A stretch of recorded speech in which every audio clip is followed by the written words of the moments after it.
दोस्तों वीडियो पसंद आए तो वीडियो को लाइक करें, चैनल को सब्सक्राइब करें, पूरी वीडियो देखें और जानकारी प्राप्त करें। इस समय था, अब चेहरे पर मुस्कुराहट है और आर्डर मेरे पास सीधा सीधा आ गया। तो फिर मैंने फोन करके पूछ लिया। मैं धन्यवाद दूंगा प्राथमिक शिक्षा मित्र संघ के वहां के जिलाध्यक्ष को, जिन्होंने कल इनकी समस्या सुनी और उसके बाद जुट गए। मैं उन्हें धन्यवाद देता हूं कि उन्होंने पूरी तरीके से लगकर अंजू जी की ड्यूटी कटवाई। अंजू जी अब खुश हैं, अब ठीक है। हेलो जी नमस्ते सर। नमस्ते नमस्ते, आप खुश हैं? जी सर, कल का ही ऑर्डर आया है सर, 10 तारीख का। ऑर्डर आ गया आपके पास, ड्यूटी आपकी कट गई, बात खत्म। ऑर्डर कई तारीख का आ जाए, क्या लेना देना है। जी जी सर, बहुत बहुत धन्यवाद सर आपका भी, और जो भी साथी इसमें लगे हैं सर हमारी मदद करने में, उनका भी बहुत बहुत धन्यवाद सर। हम तो काफी निराश थे सर कि पता नहीं कटेगी भी कि नहीं कटेगी, पर मन में जिद थी कि नहीं, करना नहीं है हमको, मैं करूंगी नहीं, ये सोची थी अपने मन में और कट गई तो ये तो बहुत अच्छा हुआ। बस यही है कि थोड़ा सा डर था कि कहीं कोई कार्रवाई ना हो, कुछ हो ना, इसी सब चक्कर में थोड़ा सा मन वो था, लेकिन ये है सर, कट गई, बहुत अच्छा हुआ। नहीं, इसमें सबसे बड़ा प्रयास अवधेश तिवारी जी हैं, जो वहां के प्राथमिक शिक्षा मित्र संघ के जिलाध्यक्ष, उनका रहा। मैं उनको भी धन्यवाद करता हूं। ड्यूटी कट गई, उन्होंने आदेश तुरंत भेजा और आप चलो राहत में आई। मैं ऐसे ही चाहता हूं सबकी मदद होती रहे। मैं अपने सभी दर्शकों से कहूंगा, खास करके आसिफ साहब से कहूंगा कि मैं उन्हें एक व्हाट्सएप मैसेज भेजूंगा। एक हमारी महिला शिक्षा मित्र हैं लखनऊ की, उनके बच्चे स्कूल से निकाल दिए जाएंगे, तो उनकी फीस की समस्या है। क्योंकि लखनऊ जनपद की है, तो आसिफ जी से हम कहेंगे कि उनकी कुछ मदद कराई जाए, उनके बच्चों की पढ़ाई बनी रहे। फीस चूंकि ज्यादा है, 2-3 महीने की ड्यूज हो गई है, तो फीस बड़ी संख्या में है। मैं आज सबसे आपसे अपील करूंगा, कल उनसे उनका कुछ अकाउंट लेके प्रदर्शित कर दूंगा। सब लोग थोड़ी थोड़ी मदद कर देंगे तो उनके बच्चों का भविष्य बच जाएगा। बाकी वो अपनी करें, क्योंकि उनके पति कहीं जॉब करते थे या कुछ काम करते थे, कोरोना के बाद उनका जॉब चला गया। अब कोरोना के बाद से अब से 5 वर्ष हो गए, अब शिक्षा मित्र की नौकरी में कहां तक बच्चों को कोई पढ़ा पाएगा। तो आप सबसे भी कहेंगे कि थोड़ी थोड़ी मदद करेंगे तो उस बहन का भी वक्त कट जाएगा। मैं कुछ और लोगों से भी बात करूंगा, क्योंकि ये सबके लिए समस्या है। और अब मेरी पहली समस्या यही रहेगी कि प्राथमिकता पर अंतर जनपदीय ट्रांसफर। काफी महिलाएं पीड़ित हैं, सबसे ज्यादा शिक्षा मित्र और अनुदेशिका पीड़ित हैं। अनुदेशिका बहुत ज्यादा परेशान है और ये प्राथमिकता पर अब काम शुरू कर दिया गया है। उम्मीद है कि जल्द कुछ परिणाम भी सामने आएगा। नहीं, जो कर सकते हैं हम, जहां जितना कर सकते हैं उतना हम करने का प्रयास करते हैं। बाकी प्रभु की इच्छा है, जिसकी मदद हो जाए उसके लिए हम धन्यवाद दे देते हैं। भाई कोशिश सबके लिए करते हैं। उनका मांग करके आप शेयर करिएगा, हम लोग भी थोड़ा थोड़ा करेंगे उनके लिए, जो भी सहयोग बन पड़ेगा सर। नहीं, सब लोग करिए, क्योंकि उनके 2 बच्चे हैं और लगभग दोनों बच्चों की फीस मिला के लगभग ज्यादा है, 50-60 हजार के करीब है। वो बच्चे निकाल दिए जा रहे हैं स्कूल से लगातार, अच्छे बच्चे हैं। अच्छा। हाँ, तो नहीं, मोहम्मद आसिफ जी ने लिख दिया कि जो भी पॉसिबल होंगे करेंगे। लखनऊ से चूंकि थोड़ी सी करा देंगे, कुछ अपना वो करेंगी। अब जितनी हम करवा सकते हैं उतना ही हम प्रयास करेंगे। और चूंकि वो रात परेशान थी, रात उन्होंने मुझे कॉल किया, मैं भी कहीं बैठा था, लेकिन तत्काल मैंने उन्हें कॉल बैक की और फिर वो ज्यादा परेशान थी, बहुत भावुक हो रही थी। तो मैंने कहा परेशान मत होइए, क्योंकि जब परेशान होता किसी की बच्चा स्कूल से निकाला जाता है तो मैं समझता हूँ उस पर क्या बीतती है, बहुत परेशान होता है वो वक्त। तो मेरा सबसे यही मानना है कि एक दूसरे के काम आते रहिए। बहुत दिक्कत होती है। अब दिक्कत क्या है सर, मन बहुत दुखी होता है अगर बच्चे के साथ कुछ होता है। अपना तो चलिए किसी तरह चल जाता है आदमी का, लेकिन अगर बच्चे के साथ कुछ होता है तो वहां तो समझ लीजिए एकदम मन टूट जाता है अंदर से। अब वो छोटे चलिए बच्चे, मन उनकी मत क्या। तोड़िए, अब आराम से, आपका स्वास्थ्य ठीक नहीं है, अब अपनी दवाई लीजिए और स्कूल जाइए, बच्चों को विधिवत शिक्षा दीजिए। शिक्षा देना आपका नैतिक कर्तव्य है। और हम तो अब ऊपर वाले से यही प्रार्थना कर रहे हैं और सरकार से भी कि जो टेट पास शिक्षा मित्र हैं, जो टेट का आदेश माननीय सर्वोच्च अदालत ने दिया है, तो उस टेट के आदेश के तहत इन सभी शिक्षा मित्रों को जो टेट पास हैं उन्हें नियमित करें सबसे पहले, और जो नहीं है उन्हें मौका दें कुछ दिन का, ताकि वो कर सकें। क्योंकि अब सबको नियमित आप कर दीजिए, बहुत समय हो गया है, अब किसी के पास वक्त बचा नहीं है, और वक्त बचा नहीं है तो फिर वो कब तक इंतजार करेगा। टेट पास सभी शिक्षा मित्रों को ये उम्मीद है कि माननीय सर्वोच्च अदालत के आदेश को सरकार विधिवत सब जगह लागू करे, सबको न्याय दे और सबको मौका दे। ऐसा मेरा मानना है, ऐसा मेरा सरकार से अनुरोध और अपील है कि टेट का जो नियम लागू किया सर्वोच्च अदालत ने, उस समय आपने जो अनुदेशक वो शिक्षा मित्रों का जो आदेश आया था वो तत्काल प्रभाव से लागू किया। इसी तरीके से टेट का भी लागू करते हुए जो टेट हैं पास शिक्षा मित्र हैं उन्हें सबको आप तत्काल नियमित कर दीजिए। मैं समझूंगा कि आपने आदेश विधिवत लागू कर दिया। और जो उमेश गुप्ता जी पंचायत सहायक के बारे में बात करेंगे, मैंने पंचायत सहायक के प्रदेश अध्यक्ष को मैसेज लिखा कि मुझे कांटेक्ट कीजिए, उन्होंने आज तक कांटेक्ट नहीं किया, क्योंकि जब तक विशेष जानकारी ना हो तब तक क्या कहा जाए। मैंने उन्हें कहा उनका नंबर हो तो उन्हें मेरा नंबर भेज दीजिए, मुझसे बात करें, मैं उनकी भी बात कर दूंगा। मुझे क्या है, मैं तो कर्मचारियों के लिए ही काम करता हूं। तो ठीक है अंजू जी। सर आप ऐसे ही दिक्कत तो सबके साथ है। हमारे लोग का भी अगर कुछ पारिवारिक सपोर्ट ना हो तो हमें लगता है हमारे लोग का भी काम ना चल पाए। नमस्ते सर। ठीक है, हमारे साथ साई जी आ गए हैं और साई जी का कई दिनों से बेसब्री से इंतजार था। उनका स्वागत है और अभिनंदन है। शिक्षा मित्र जिस दिन से मुख्यमंत्री ने कहा है उस दिन से कह रहे थे साई जी को लाइए। साई जी ने भी बड़ी मेहनत की, बड़ी मदद करने का प्रयास किया, और साई जी ने बड़ी बेबाक अपनी टिप्पणी और राय रखी हमेशा, चाहे अच्छी लगे चाहे बुरी लगे। साई जी, मुख्यमंत्री जी ने कहा है तो अब कुछ न कुछ होगा ही। आप तो जानते हैं मुख्यमंत्री कह देंगे तो फिर करेंगे भी, ऐसा नहीं है।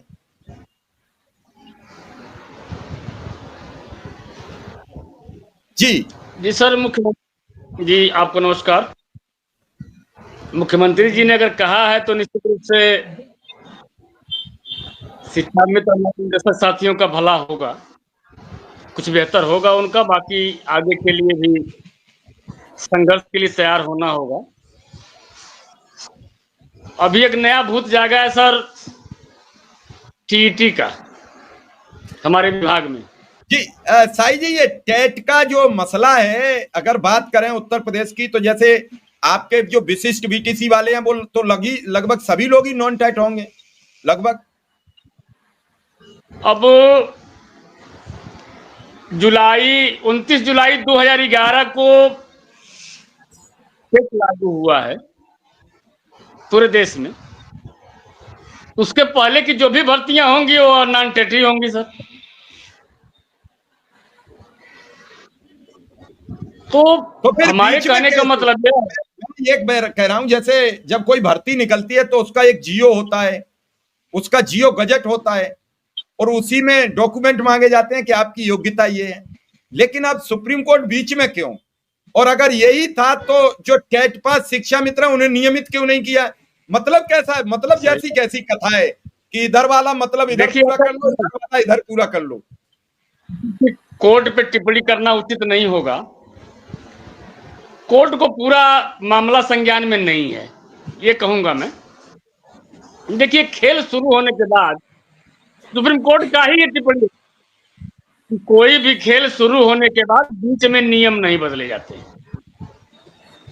अब हमारा विज्ञापन जिस शर्तों के साथ निकला था उसको हमने फुलफिल किया था और हम नियुक्त हुए थे, चयनित हुए थे।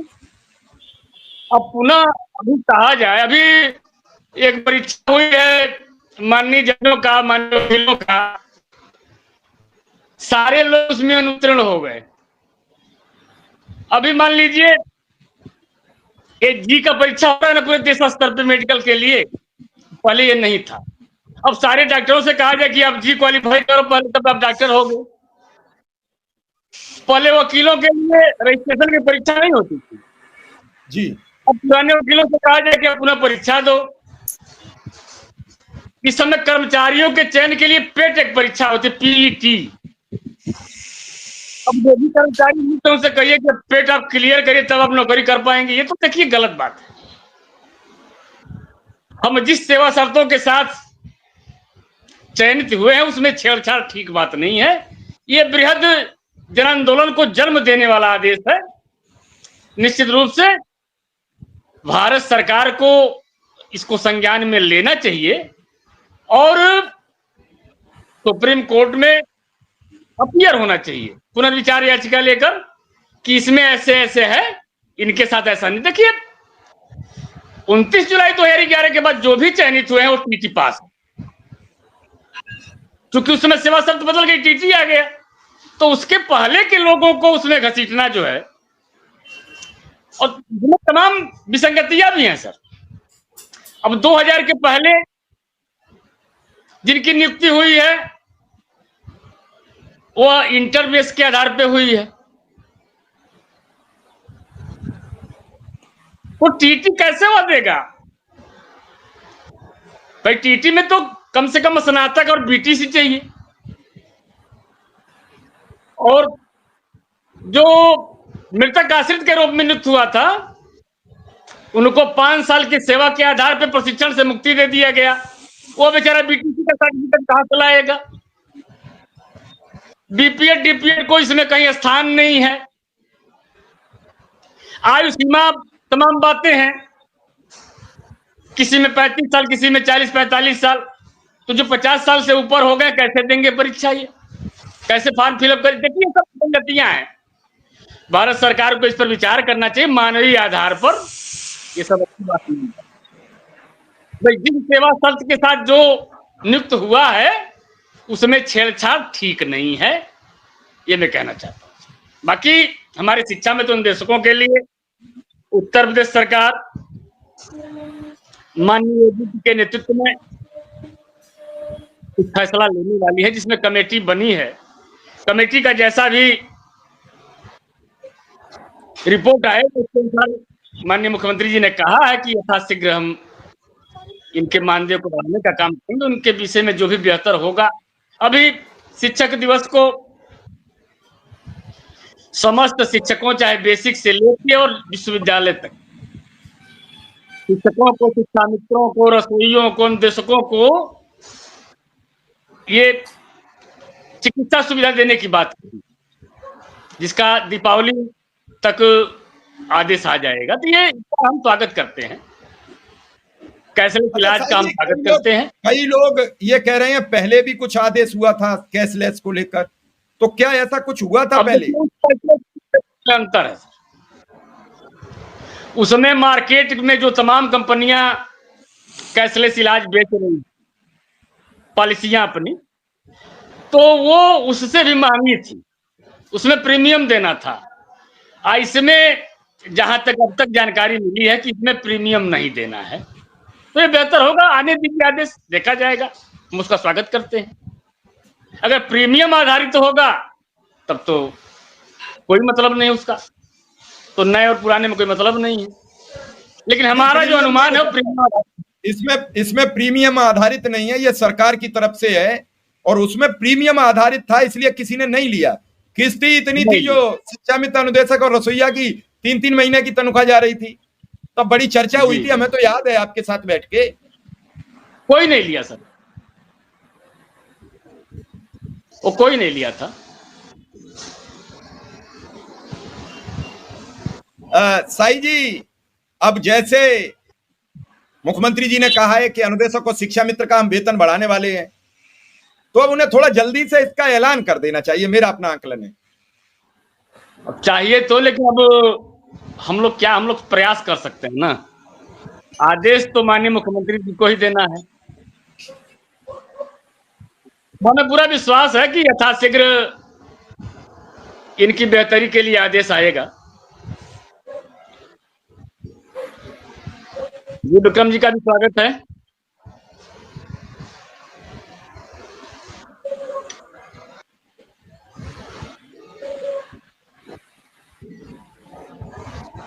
आएंगे, कुछ नेटवर्क इशू आया है।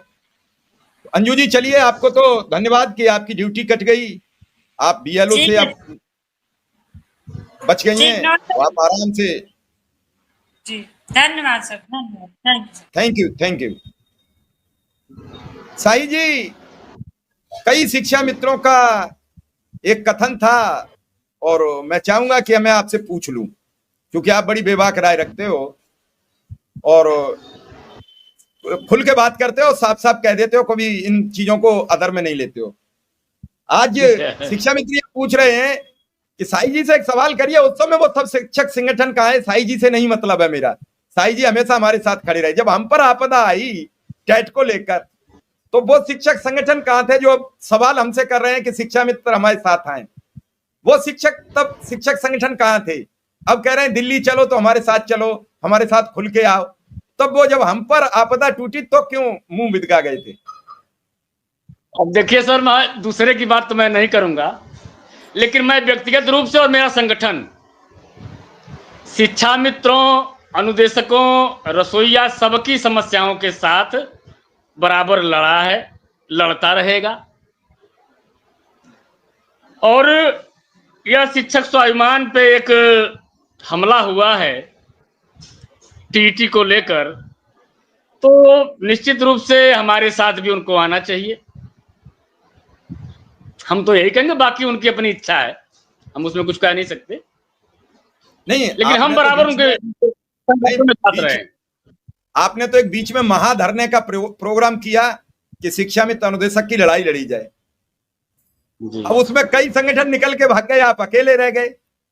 आपने तो किया था ये, जब ऑनलाइन ड्यूटी की बात आई तो आपने कहा सब मिलकर धरना करो और शिक्षा मित्र अनुदेशकों को साथ लेकर चलो, और ये धरना तब तक करो जब तक कि अनुदेशक और शिक्षा मित्रों को राहत ना मिल जाए। लेकिन वो धरना हो ही नहीं पाया, सब संगठन रातों रात सरेंडर हो गए, आपके फोन उठाने बंद कर दिए लोगों ने। तो अब इन सब चीजों उसके बाद विक्रम जी ने उसके बाद अपनी लड़ाई लड़ी है, उसमें हम लोग साथ थे इनके, उसके बाद ही। हाँ, और बहुत कुछ सफलता भी उसमें मिली है जी। नहीं, लगातार हमारे सब साथी कह रहे थे कि साई जी को बुलाइए, साई जी हमारे साथ रहे हैं, तो आज जब हमारा कुछ सही वक्त आ रहा है तो साई जी को होना चाहिए। विक्रम सिंह भी आ गए हैं। विक्रम सिंह जी, साई जी हमारे साथ हैं और हमने कहा जब शिक्षा मित्रों का कुछ हो रहा है तो साई जी को धन्यवाद देना चाहिए। बाकी साई जी अब खुद ही परेशानी में फंस गए हैं, साई जी को भी अब टेट की परीक्षा देनी पड़ेगी अगर नहीं बात चली आगे तो। अब इस उम्र में जब इनके बच्चे, इनके बच्चों के बच्चे भी शिक्षा ग्रहण कर रहे हो, तब उनके साथ बैठे और टेबल पे कापी पकड़े और उन्हें बताएं कि हम भी बेटा तैयारी कर रहे हैं। तो वो पूछे अगर पोता पोती क्या कर रहे हो तो बताएं कि हम एक परीक्षा की तैयारी कर रहे हैं, बेटा नौकरी से निकाल दिए जाएं। कितनी शर्मनाक है, कम से कम उम्र का तो ख्याल रखते।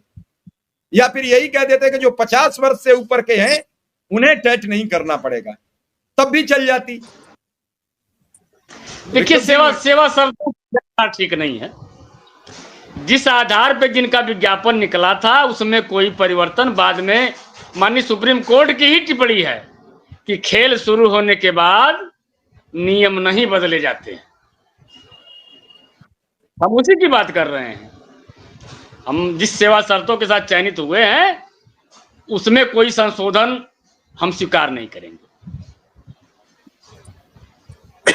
बाकी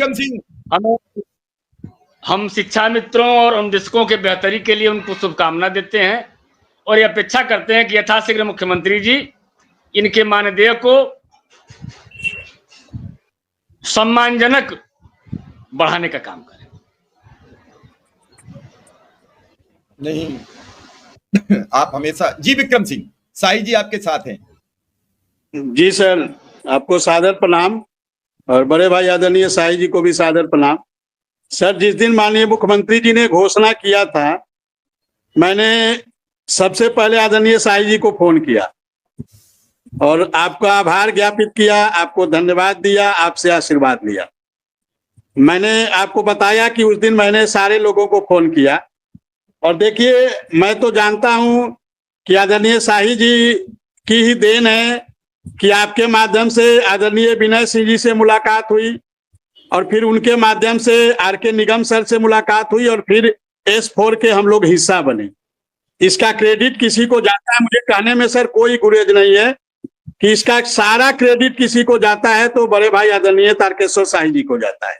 और आपकी देन है, मुझे याद है 6 से 9 अगस्त तक 24 को जब परियोजना कार्यालय का हम लोगों ने घेराव किया था, आदरणीय शाही जी अपनी पूरी टीम के साथ 4 दिन हम लोगों के साथ, और जब वार्ता हुई प्रमुख सचिव सुंदरम सर के साथ, तो उस वार्ता में भी शाही जी गए और पूरी मुस्तैदी से हम लोगों की बातों को उन्होंने रखा और उन्होंने कुछ सुझाव भी दी। शाही जी का जो हम लोग के प्रति एहसान है सर, वो एहसान हम अनुदेशक परिवार कभी चुका नहीं पाएंगे सर। ये मुझे कहने में कोई कंजूसी नहीं है, और मैं तो ईमानदारी से, मेरे लिए जो एक कदम चलता है, और शाही जी तो न जाने कितने कदम चले हैं सर। मुझे कई बार, मुझे याद है लगभग 8 से 10 बार अपनी गाड़ी से, अपने खर्चे से, अपने पैसे से, मेरा 1 रुपया भी सर खर्च नहीं होता था, 1 रुपया, नॉट ए सिंगल पाइस। तो इस मामले में शाही जी का कोई जवाब नहीं है। शाही जी बहुत बड़े दिल के हैं और शाही जी से कभी हमने भी कुछ कहा तो शाही जी ने कभी मना नहीं किया। शाही जी बहुत बड़े दिल के हैं और बहुत खर्चीले भी हैं, खुल के नहीं। शाही जी का इस मामले में कोई जवाब नहीं है। मैं सार्वजनिक मंच पर कह रहा हूं कि शाही जी बहुत बड़े दिल के आदमी हैं। शाही जी से कुछ भी हमने कहा तो उन्होंने इपवट नहीं, सीधा और जितना सहयोग कर सकते हैं स्पेशल कवरेज न्यूज को हमेशा तत्पर रहते हैं। और ऐसे ही लोगों के सहयोग से ये चल रहा है, वरना ये कब का बंद हो जाता है, कैसे चलता है ये हम ही जानते हैं। तो शाही जी, इस मामले में शाही जी का कोई जवाब नहीं है। और शाही जी जैसे लोग हैं, लोगों की मदद को आते हैं सामने। एक बार तो हमारे बच्चे की फीस की बड़ी प्रॉब्लम थी, और बड़ी फीस थी, बड़ी उम्मीद से शाही जी से कहा, शाही जी ने तत्काल फीस जमा करवाई। शाही जी अच्छे आदमी हैं, अच्छे व्यक्तित्व के धनी हैं, लेकिन सब चीजें अलग अलग हैं, हर वक्त नहीं एक जैसा रहता है, ऊपर चढ़ाव उतार चढ़ाव रहता है। शाही जी बहुत अच्छे, इस मामले में शाही जी कोई जवाब नहीं। जी विक्रम सिंह। नहीं बिल्कुल सर, और यही कहानी मेरे साथ भी हुई है सर। मुझे भी एक बार अपने बच्चों के फीस को लेकर कुछ समस्या आ गई और मैंने शाही जी को फोन किया और शाही जी ने तत्काल मेरे अकाउंट में पैसा भेजा। हालांकि वो पैसा अभी तक मैं इनको दे नहीं पाया हूं। देखिए जो बातें हैं शाही जी का, जो हम लोग के प्रति जिस प्रकार से इन्होंने किया है, मैं 8 से 10 बार मुझे ले गए और 1 रुपया सर मेरा खर्च नहीं होने दिया। होटल में अपने पैसे से, मुझे याद है बलरामपुर होटल में, अपने पैसे से मुझे याद है लखनऊ के होटल में, अपनी गाड़ी से, अपना भोजन, अपना पैसा। तो ये कौन करता है सर, कौन करता है दुनिया में? तो ऐसे लोग बिरले ही है सर। और 6 से 9 अगस्त को जिस प्रकार से पूरी मुस्तैदी से लगे रहे हम लोग के साथ, आदरणीय मनोज राय सर, अच्छा, आदरणीय त्रिपुरारी, एक बात बताइए विक्रम सिंह, तो अनुदेशक आएंगे टेट की चपेट में कि नहीं? अनुदेशकों को लेकर क्या है? नहीं, अनुदेशक इसमें अभी तो नहीं आएंगे, क्योंकि अनुदेशकों के मामले में 2 दिसंबर 2022 को माननीय Allahabad high court double bench ने और लखनऊ बेंच ने भी कहा है कि instructors are free from TT. और जब 2011 में जब टेट आया था तो हमारे बीपीएड के हम लोगों ने टेट का फॉर्म भरा था। मैं आपको बताऊं, मैं खुद 2011 का प्राथमिक और जूनियर दोनों टेट भरा था और दोनों की परीक्षा मैंने दी थी और दोनों में पास हूं। लेकिन जिस दिन हम लोग परीक्षा से एक दिन पहले आ गया कि अनुदेशक बीपीएड वालों को ये नहीं देना है, बीपीएड वाले टेट के लिए एलिजिबल नहीं है, इलाहाबाद हाई कोर्ट ने हम लोगों को टेट देने से मना कर दिया था कि आप लोग को टेट नहीं देना है। हालांकि हम लोग टेट देने के लिए गए थे इलाहाबाद हाई कोर्ट में, अर्जी हम लोगों ने लगाई थी कि हमें टेट देने दिया जाए, लेकिन इलाहाबाद हाई कोर्ट ने कहा कि नहीं, आप लोग को टेट नहीं देना है और हम लोग को टेट से वंचित कर दिया गया। हालांकि 2011 का दोनों टेट में पास हूं, उसके बाद मैं नहीं दिया। 2011 में जब पहली बार, हमें याद है शायद बहन मायावती जी की सरकार थी और केंद्र में कांग्रेस की सरकार थी, मनमोहन सिंह जी प्रधानमंत्री थे और एक कपिल सिब्बल जी उस समय मानव संसाधन विकास मंत्री हुआ करते थे, उन्होंने ही सारी प्रक्रिया को लागू किया था। तो हम लोगों को टेट नहीं देना है, जो अभी तक की स्थिति है। अब आगे क्या होगा सर, ये तो खुदा जाने भगवान जाने, क्योंकि जिस प्रकार से स्थितियां परिस्थितियां चल रही है कुछ भी हो सकता है। अब कौन जानता था कि शिक्षक जो रिटायर होने वाले हैं 5 साल 6 साल 7 साल उनको टेट देना पड़ेगा। तो इस प्रकार की विपरीत परिस्थितियों में कब क्या हो जाए कोई नहीं जानता है सर। लेकिन अभी तक के आज के डेट में अनुदेशक को किसी भी, चाहे वो बीपीएड के हो, चाहे कला के हो, हो, किसी विज्ञान हो, क्यों गृह विज्ञान हो, फल संरक्षण उद्यान हो, किसी को टेट नहीं देना है आज के डेट में, क्योंकि हमारी नियुक्ति ऐसे भी 2013 में हुई है। और यदि हमारे लिए टेट कंपलसरी होता तो 2011 में ही टेट लागू हो गया था। फिर हमें बिना टेट के, तो हम लोग को अभी तक के अनुसार टेट नहीं देना है सर। जी साई जी, टेट की खबर जब सामने आई तो एक शिक्षक ने अपनी जान दे दी महोबा में। खबर बड़ी जोर शोर से सामने आई। शिक्षक समाज का निर्माता है, शिक्षक को ये सब चीजें नहीं करनी चाहिए, शिक्षक को लड़ाई लड़नी चाहिए, शिक्षक को अपनी व्यवस्था देखनी चाहिए, उसे विरोध करना चाहिए, और ना बने तो फिर करना पड़ेगा, मजबूरी हो जाएगी। तो सुप्रीम कोर्ट से बात करनी चाहिए, सरकार से बात करनी चाहिए, क्योंकि मुझे लगता है कि जो आंकड़े आ रहे हैं कि 2 से 3 लाख शिक्षक निकलेंगे उत्तर प्रदेश में ऐसे। पूरे देश में लगभग 20 लाख शिक्षक जो है निकल सकते हैं अगर ये नियम अगर फॉलो हो जाए।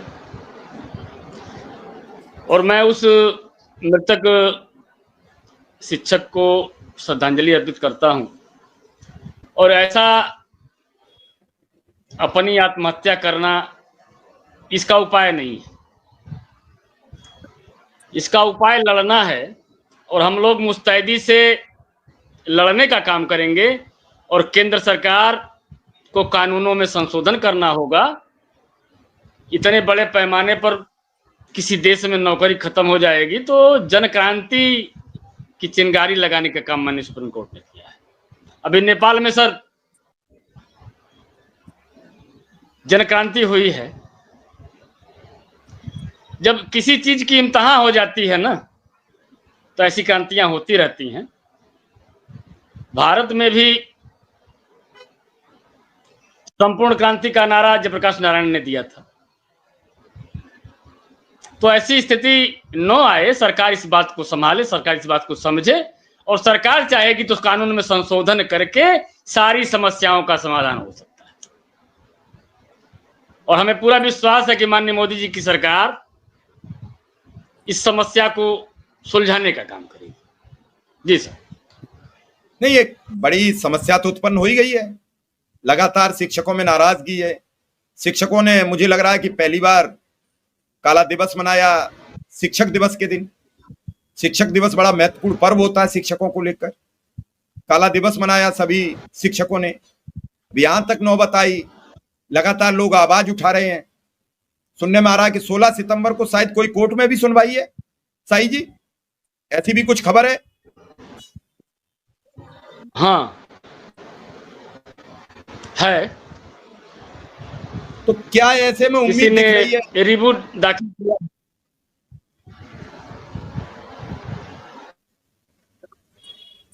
कुछ है। मैंने कहा क्या उम्मीद दिख रही है उस दिन 16 सितंबर को? कोर्ट से क्या उम्मीद कर रहे हैं? अब कोर्ट से देखिए, जब सरकार जाएगी ना, जब केंद्र सरकार कोर्ट में जाएगी तभी कुछ अपेक्षित हम लोगों के लिए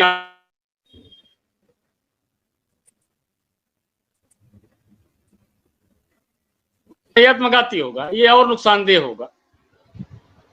हमको सरकार पे दबाव देना है।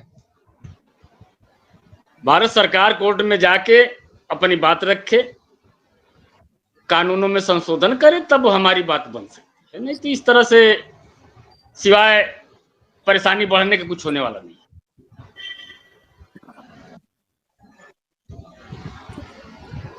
चलिए, विक्रम सिंह की भी तारीख 16 लगी है सुप्रीम कोर्ट में, आपकी भी 16 लगी है। देखना किसका किस्मत फड़फड़ाती है, किसका फायदा होता है, किसके साथ।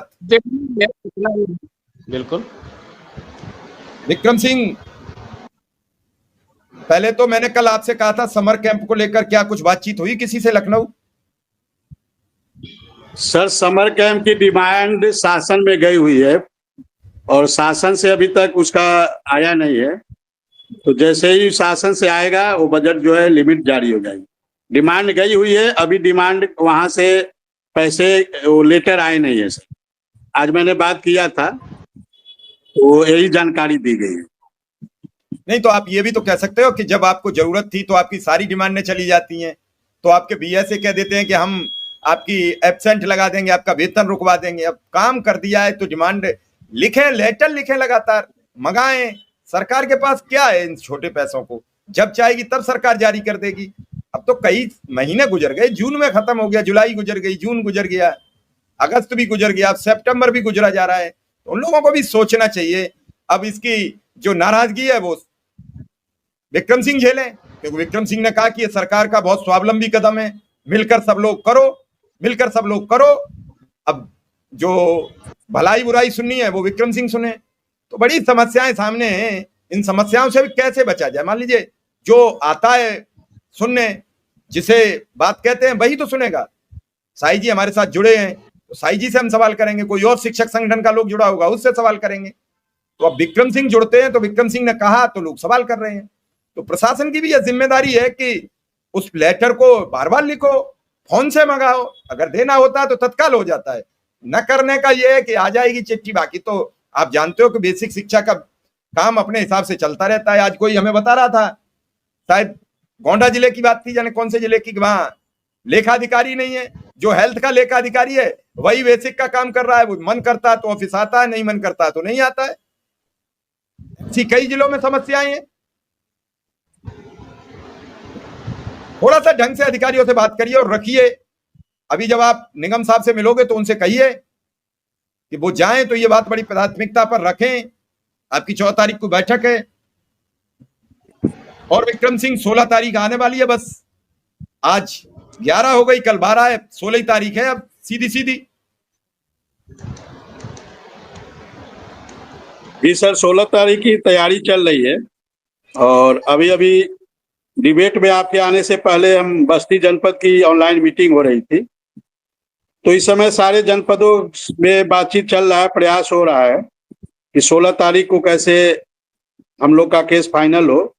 इसको लेकर जो जिम्मेदारियां मिली हुई है वो जिम्मेदारी का निर्वहन हो सके, इसको लेकर हम लोग लगातार प्रयास कर रहे हैं सर। और कल भी कई जनपदों में बैठक होगी, ऑनलाइन बैठक होगी और हम लोग पूरी तरह से, हमारे एक एक अनुदेशक लगे हैं कि 16 तारीख को अनुदेशकों का ये जो मामला है, मान लीजिए सुप्रीम कोर्ट में, उसका निपटारा हो जाए और 2023 से जो ये श्रृंखला चली आ रही है वो श्रृंखला द एंड हो जाए, ऐसा हम लोग का प्रयास चल रहा है सर। साई जी अब आपसे तो कई शिक्षा संगठन बातचीत कर रहे होंगे, क्या दिख रहा है आपको? शिक्षकों की क्या मंशा है और क्या शिक्षक संगठन अब करेंगे इस पर? देखिए, हम सबकी एक ही मंशा है कि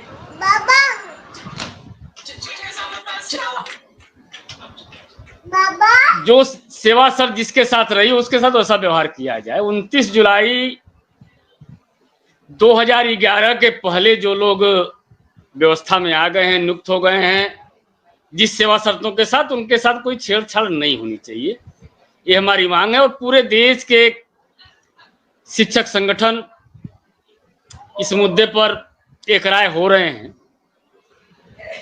और आंदोलन की एक बड़ी रूपरेखा तैयार की जा रही है। अभी तो ज्ञापन का काम हो रहा है।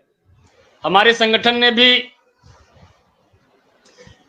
माननीय प्रधानमंत्री को, माननीय मानव संसाधन विकास मंत्री को, माननीय शिक्षा सचिव भारत सरकार को, माननीय मुख्यमंत्री उत्तर प्रदेश, माननीय बेसिक शिक्षा मंत्री, महानिदेशक, अपर मुख्य सचिव, सचिव, निदेशक, इन सबको हम लोगों ने संगठन के माध्यम से पत्र भेजा है हमारी समस्याओं के समाधान के लिए। और इंडिविजुअल रूप से भी हम लोग 15 से 25 सितंबर निर्धारित किए हैं कि इंडिविजुअल रूप से अभियान चलाकर माननीय प्रधानमंत्री को, माननीय मानव संसाधन विकास मंत्री को और माननीय सचिव शिक्षा विभाग भारत सरकार को पत्र भेजा जाए, राष्ट्रीय पत्र। और सरकार से ये मांग करते हैं कि हमारे जो सेवा शर्तें हैं उससे छेड़छाड़ न हो, इसकी व्यवस्था सरकार बनाए। अगले चरण में हम दिल्ली कूच का नारा देंगे। साई और जी एक सवाल दिल्ली है कूच यहाँ किया मेरा आपसे, एक सवाल है साई जी, क्यों नहीं शिक्षा मित्रों से भी बातचीत करके आप अपने संगठनों से, अब चूंकि मामला टेट और गैर टेट का फंस गया है, मामला टेट और गैर टेट का फंस गया है, तो इन शिक्षा मित्रों को भी साथ लेके क्यों नहीं इनकी समस्याओं को भी खत्म कराया जाए। मैं आपसे हम तो स्वागत करते हैं सबका, आपसे तो कही सकते, लेकिन अन्य संगठन भी खुलकर साथ आए। अब हमारी तरफ से स्वागत है सबका। और शिक्षा मित्र जो टेट हैं, जो शिक्षक हो चुके हैं, वो तो टेट पास हैं। और ये देखिए, अपने में से ही विभीषण पैदा हुआ। ये चिंगारी ऐसे नहीं लगी है, अपने में ही से लोग अपने प्रमोशन के लिए कि भाई जो टेट पास है उसको प्रमोट किया जाए, टेट पास ना उनको नो प्रमोट किया। अब तो एक मामला ये भी अब आ गया है कि एक तथाकथित नेताजी हैं जो अब एक मांग और कर रहे हैं कि जो जब सुप्रीम कोर्ट ने कह दिया कि जो टेट पास है उन्हीं का प्रमोशन होगा, तो जो प्रमोट किए हैं उनको डिमोट किया जाए, जो टेट पास नहीं। ये और नया चालू हो गया, ये भी आ गया है।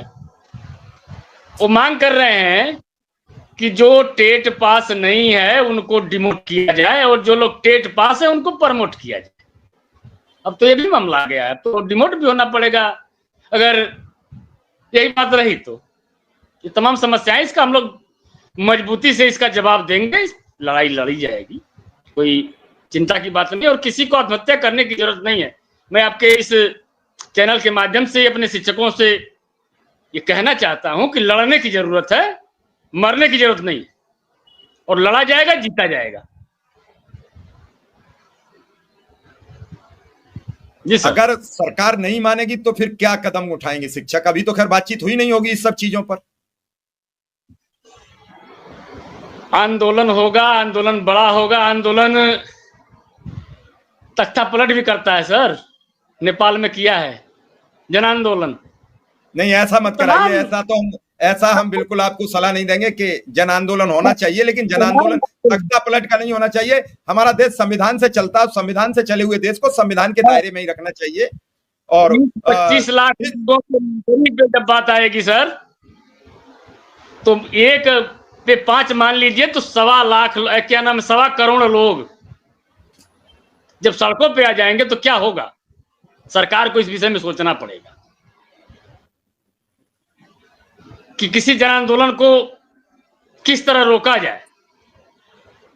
हम ये बात कर रहे हैं, हम धमकी नहीं दे रहे हैं, लेकिन जब अपने पे आ जाएगा, जब रोजी रोटी का पर जो संकट आ जाएगा, तो हम सड़क पे उतरने का काम करेंगे और अपने परिवार के साथ उतरेंगे। तो संख्या कम नहीं होगी, करोड़ से ऊपर होगी संख्या। जब 1 करोड़ से ऊपर की संख्या दिल्ली में जाके जुट जाएगी तो कोई सरकार का पता नहीं चलेगा, किसी सरकार का। मैं ये कहना चाहता हूं। नहीं, बड़ी संख्या है। अगर 20 लाख लोगों की रोजी रोटी पर संकट आएगा तो बहुत लोग फिर मैदान में निकल पड़ेंगे। ऐसा नहीं है, क्योंकि रोजगार तो वैसे ही नहीं मिलता है। कभी कभी ये लगता है कि सरकार वास्तव में ये चाहती है कि हम क्यों पे करें, कोई न कोई बहाना बना के। जब 10,000, 5,000, 15,000 में शिक्षक मिल रहा है उसे, तो क्यों किसी को पे करें। और ये बात लगातार कही जा रही है। पेंशन नहीं देना सर, वोट की, हिंदुस्तान में वोट की राजनीति चलती है। मान लीजिए 2 साल अवसर है टीटी देने का, जिनकी आयु सीमा पार करके कैसे देगा टीटी? वो उनके लिए क्या व्यवस्था है? चलिए, कोई बात नहीं। चुनाव भी 27 में है सर, यूपी में, और तमाम राज्यों में चुनाव है। उसका असर पड़ेगा उस पर, ऐसा नहीं। तो सत्ताधारी शिक्षकों ने अभी बिहार चुनाव में असर दिखा दिया एक होके, तो ये सब अभी वापस हो जाएगा, एक दिन में वापस हो जाएगा। मैं जानता हूं सरकार को। देखो, उन्हें लगा कि जाति जनगणना से नुकसान हो रहा है, लोकसभा में नुकसान हो गया, जाति जनगणना लागू हो गई, कोई रोक पाया? मुद्दा तो विपक्ष का था। लागू किसने की? जो कभी जाति जनगणना के विरोध में थे। तो सब काम होगा, सब काम होगा, और ये संकट भी दूर होगा। आज शिक्षक संकट में है। चलिए नहीं, एक बड़ा संकट- तबका, देश का एक बड़ा तबका शिक्षकों का संकट में है, और इस संकट से हम लोग बाहर निकलेंगे निसंदेह, और सरकार को ही रास्ता निकालना होगा। सरकार तो तमाम कोर्ट के फैसलों को जो है कानून बना के बदलने का काम की है, उसका रिकॉर्ड है। इस पर भी सरकार कुछ करे। लाखों लोगों के रोजी का सवाल है, साई जी, तो करना जो होगा सरकार। आपसे जो शिक्षक अभी बात कर रहे होंगे वो घबराए हुए निश्चित लग रहे होंगे, भयभीत तो भी होंगे, क्योंकि मामला ये ऐसा है। इसमें कोई बुरी मानने की बात नहीं है, मामला ऐसा है। बताए हुए हैं, और ये हम उनसे कहना चाहेंगे कि घबराने की जरूरत नहीं है। हम सब अपने रोजी और रोटी के लिए अंतिम स्तर तक संघर्ष करेंगे, इसमें कोई संदेह नहीं है। चलिए साई जी, आपने समय दिया, हम 2 मिनट विक्रम सिंह से भी बात कर लें। आपका आभार, धन्यवाद। विक्रम सिंह, अब क्या तैयारी है? और विक्रम सिंह, सबसे बड़ी अब समस्या जो है वो है अंतर जनपदीय ट्रांसफर की। मैंने अभी जो आज का प्रोग्राम इसीलिए रखा कि शिक्षा मित्रों का टेट पास शिक्षा मित्र हैं, उन्हें सरकार स्वतः नियमित करे। जब टेट पास की जरूरत है, जगह है, किसी की नौकरी लेकिन नहीं। जब आपके पास वैकेंसी खाली है और ऑलरेडी शिक्षा मित्र है, वो टेट पास है, तो उसकी योग्यता का उसे लाभ क्यों नहीं? समान योग्यता, समान वेतन, समान काम आप लागू करने में पीछे क्यों हट रहे हैं? तत्काल लागू कर दे। उत्तर प्रदेश की बेसिक शिक्षा परिषद, उत्तर प्रदेश के बेसिक शिक्षा मंत्री, उत्तर प्रदेश के अपर प्रमुख सचिव बेसिक शिक्षा, मुख्यमंत्री योगी आदित्यनाथ जी, शिक्षा मंत्री धर्मेंद्र प्रधान जी, प्रधानमंत्री नरेंद्र मोदी जी, सब लोग मिलकर जो ये सुप्रीम कोर्ट का आदेश है, इसमें अगर टेट का मामला दिया गया है तो जो टेट पास शिक्षा मित्र हैं, लगातार उनकी आर्थिक अभाव में जान जा रही है, उन्हें नियमित करके उनके जीवन को सुरक्षित करें। ऐसी मेरी सरकार से अपील, अनुरोध और प्रार्थना है, क्योंकि जो है पास उसे तो मौका मिलना चाहिए। और शायद TET CTET association Awadhesh Srivastava ji हैं, वो या तो आज आना चाहे तो आ जाएं, कल आना चाहे तो कल आए, प्रोग्राम में जुड़े और बताएं सरकार को, और मांग भी होनी चाहिए उनकी। और ऐसे में सभी शिक्षा मित्रों को इसकी आवाज उठानी चाहिए। विक्रम सिंह, क्या है तैयारी आपकी? और अंतर जनपदी पर विक्रम सिंह फोकस करिए। अंतर जनपदी पर महिलाएं बहुत परेशान हैं, बहुत दिक्कत में हैं, बहुत परेशान हैं। विक्रम सिंह। जी सर, बिल्कुल। अंतर जनपदीय ट्रांसफर को लेकर हमारी महिला साथी लोग परेशान हैं, और समस्या तो है सर, क्योंकि कोई कितना दिन अपने मायके में रहेगा, और ये समस्या विकराल समस्या है। और इसको लेकर हम लोगों ने लगातार जिम्मेदार लोगों से बात किया था, और मुझे याद है 19 दिसंबर 2024 को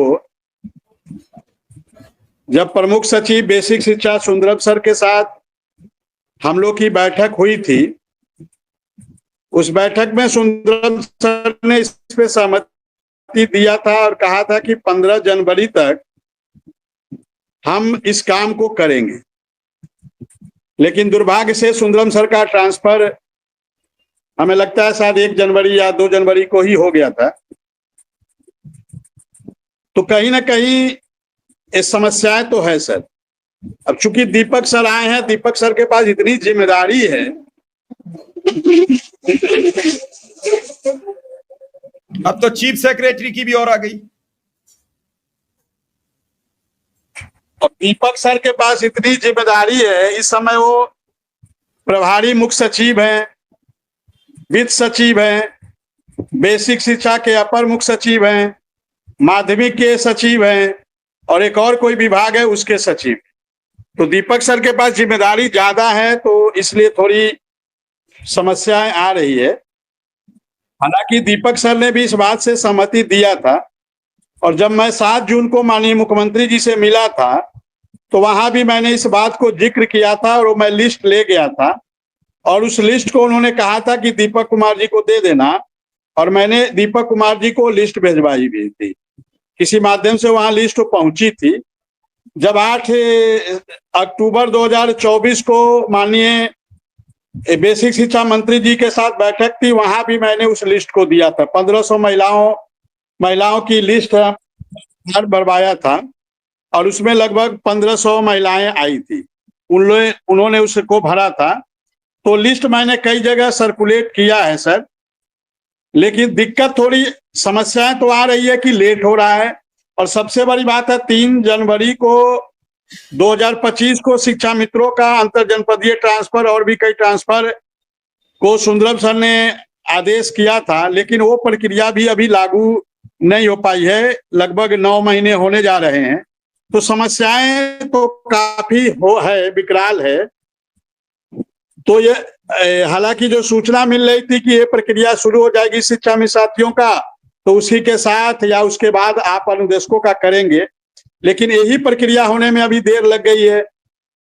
जो तीसरे चरण का 2023 मार्च में जो अनुदेशकों के 3 चरण शुरू हुए थे, पहले और दूसरे चरण तो किसी प्रकार प्रकार हो गया, तीसरा चरण अभी पूरा नहीं हुआ है और तीसरा चरण जल्द प्रारंभ होने वाला है जैसी सूचना मिल रही है।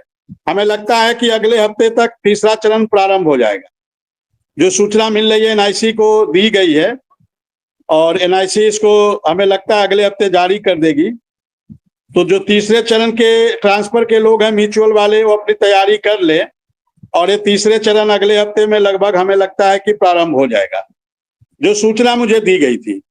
तो कहीं ना कहीं समस्याएं तो महिला साथियों के साथ है सर, लेकिन मैं जैसे ही सुप्रीम कोर्ट से फाइनल होता हूं, सुप्रीम कोर्ट से मैं खाली हो जाता हूं, मैं उन सभी महिला बहनों को, महिला साथियों को इससे आश्वस्त करता हूं कि मैं सुप्रीम कोर्ट से खाली होते ही 2-4 दिन इस पे समय दूंगा और जो भी जिम्मेदार लोग हैं दीपक सर से लेकर बेसिक शिक्षा मंत्री जी से सबसे मिलकर इस प्रक्रिया को मैं आगे बढ़ाने का कार्य करूंगा सर। ये मैं महिला साथियों को बताना चाहता हूं। आप लोग परेशान हैं, हमें इस बात की भली भांति हमें जानकारी है, मैं देख रहा हूं आप लोग बहुत ज्यादा परेशान हैं, लेकिन सुप्रीम कोर्ट से मुझे खाली होने दीजिए, मैं इस पे फिर लगता हूं। जी सर। चलिए विक्रम सिंह 9 बजने जा रहे हैं, तो आपसे भी विदा लेंगे। आप सबका आभार, धन्यवाद। कल फिर हाजिर रहेंगे, फिलहाल इजाजत दीजिए।